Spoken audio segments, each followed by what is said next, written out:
Hello, hello, hello everyone. Magandang araw po sa ating lahat, no? Thanks God. At may bagong araw na naman tayo dito sa mundo. Ayan, before anything else, shout out pala sa aking 9.9 more than followers at sa mga magpa-follow pa. Salamat in advance at sa aking mga solid supporters. Hindi ko na kayo isa-isahin guys kasi pag ni-isa-isa ko kayo matapos na lang itong video ay hindi ko pa natapos yung pag-mention ng mga followers natin dyan. Ayan, for today's video pala guys, dito kami sa Comelec office, dito sa malapit lang, katabi lang siya ng municipal office o municipal building namin dito sa Tubod, Lanao del Norte. Andito kami kasi magpa-file kami ng certificate of candidacy. Char!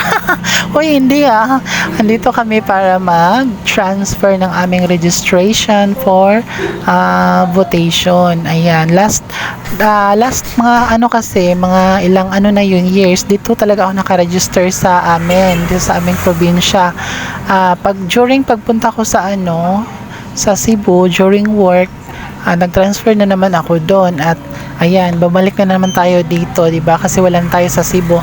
At yung mister ko naman, yung kasama ko ngayon ay mag-transfer din siya. Kasi alam mo naman namin na matagal-tagal pa naman kaming makapunta doon sa kanila, doon sa Mindoro. Ang layo pa naman. It needs more budget talaga. So, for this time around, na-think namin na malayo pa kaming makauwi doon. So, it's better na mag-transfer na din siya dito para mapakinabangan naman ang kanyang boto. Kasi naniniwala kami sa kasabihan na ang karapatan sa pagboto ay simulan sa pagrerehistro. But this time, hindi kami nagrehistro, kundi nag-transfer lang guys. Ayan.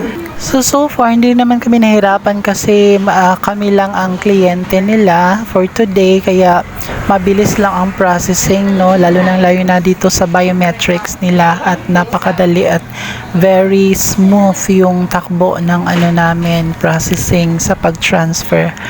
At yung mga staff din dito, congratulations kay Mayor Jimmy Cabahog dahil nagkaroon ka ng mamabait at very approachable na mga staff dito. Hopefully, hindi magbabago sila at most of the staff siguro ganyan. I wish na ganun din na very accommodating, ganyan. Yun naman talaga ang gusto natin, 'di ba? Bilang mga simpleng mamamayan sa ating lungsod. Ayan, natapos na kami. Ayan, time to go na. Thank you. Say hi, babe. Salamat! Hi! Nag-vlog? Oh, sa Facebook lang. Okay na. Thank you. At ayan guys, lumabas na din kami sa maliit nilang opisina, no. Dito nakita ko tuloy yung mga debris ng mga construction materials. Naalala ko tuloy yung nag-trending na babae na si Kikay Vlog na pinatutsadahan ng mga construction worker. Ayan. Ito pala yung katabi niya sa labas. May katabi lang siya ng Bureau of Fire at yan, yung building na yan na may green, yan ang aming municipal building.